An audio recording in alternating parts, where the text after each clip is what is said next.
So good morning. Happy Monday. It is what, January 4th or something? Yeah, 4th. Oh my goodness. 2021. Remember to put the right date on your checks if y'all still do checks. What is a check? But I wanted to talk a little bit about what I wanted to talk about today was is what happens when things go wrong? And from the standpoint of what do you tell people that you're accountable to if you are on a team. And one thing I wanted to just throw out there that, especially if you are in a more, you came from a more toxic environment, whether it was family, workplace, whatever. Like for example, we had something that went wrong last week with our largest client. A file wasn't produced in the way that it should have been produced, had the wrong data, all sorts of stuff that you don't want happening in a file. And there was something where it was a team effort.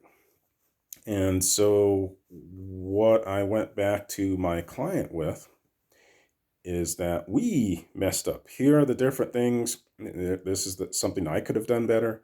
This was something that the rest of our team could have done better. This is what we're looking to do next time. I didn't put it all on me, even though I'm the face of our organization as far as our client is concerned. I did not put it all on me. I did not say I messed up. I screwed up everything. I did this. I said, we are working on XYZ in order to do better. Um, the other thing is, I didn't say sorry because sorry, especially when you get into real life or the business world where I am, sorry doesn't really carry a lot of weight. Um, those of you who are dealing with crazy relationships or crazy family members, how many times have they said sorry, but then didn't do anything to actually change? And that's kind of the same thing here. Sorry doesn't carry a lot of weight, but you know, this is what we did in order to keep this from happening again. This is what we're doing to safeguard things in the future. And I didn't blame me. See, this is one thing that I learned.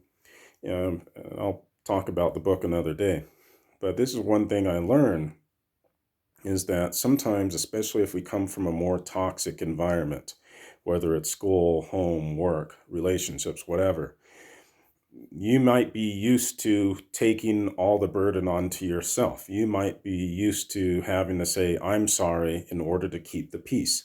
That is the worst thing you can do once you get into the real world. Because here's the thing, how many of you, and I've done this too, where you admit you say that it's all your fault, it's all my responsibility. And then you don't get that next opportunity. You don't get promoted for a while. And here's why. Because if you were the one who screwed everything up, why would your bosses, your business partners, your clients want to give you more responsibility?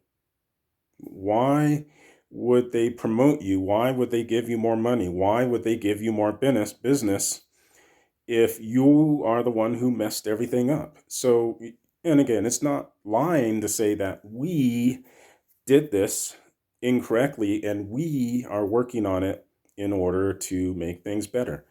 When I said, hey, I'm taking responsibility for my part. I said, this is what I could have done better. Here's what I worked with. Spoke with my business partners about. This is what we came up with so that they can do a better job on their part. I didn't take all the responsibility onto myself. I took on what I can directly control, and the rest of it, I didn't throw anyone under the bus. I didn't name anyone specifically, but I was like, this is what we are looking at in order to do things better in the future. That way, again, I'm taking responsibility for my part, but not for everything, because everything's not my fault. I'm not the one who screwed up the final part of the process. There are some things I could have done better, but I'm not the one who jacked everything up. So I'm not going to take responsibility for everything. And that's what we need to look at. individually in our lives, in our businesses, with clients, whatever. If there's a situation where something is messed up and you were not single-handedly responsible for everything that blew up in that instance, do not take responsibility for everything, or you will find that the people you spoke to are like, oh, he screwed everything up. She screwed everything up.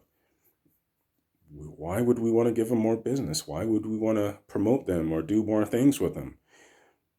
And why would you? If someone said, hey, I jacked up everything possible with this car that I was trying to fix, would you take it back to that mechanic? But if you knew that one mechanic was an idiot and the rest of them were good, I'm being too harsh, whatever.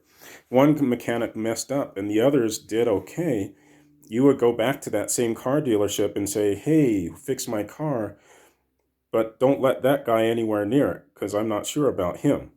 So it's the same thing. You want to take responsibility for only what you did.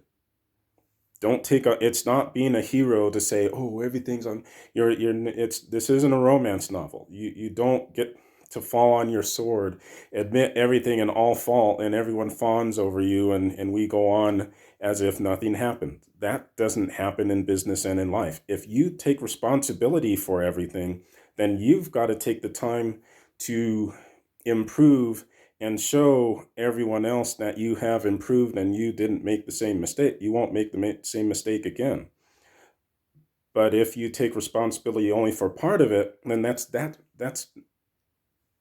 much less that you have to do in order to regain trust, in order to show everyone that you are doing better. Uh, you only make it harder for yourself if you fall on your sword. Again, this isn't a romance novel. This doesn't end well if you take responsibility for everything, whether or not it was your fault. You don't want to throw people under the bus. You don't want to be harsh, but and you don't really want to apologize either. Oh, I'm sorry we messed up. Okay, what are you going to do next time? Again, I'm sorry does not carry a lot of weight. So when I went back to my client, this is what each of us can do in the future in order to mitigate this risk of this circumstance happening again. And I didn't say I was sorry. I just said, we messed up. This is what happened. This is what we're going to do better in the future. It's actually pretty simple.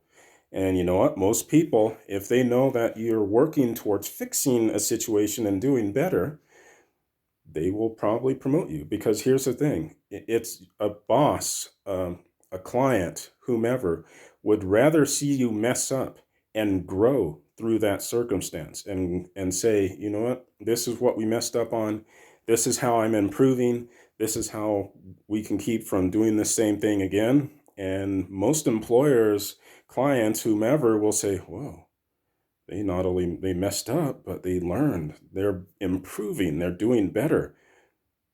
That's the person I want, because how many people will say, hey, I messed up, but this is what I'm doing in order to fix it. This is what I'm doing in order to be better in the future. Not many people do that.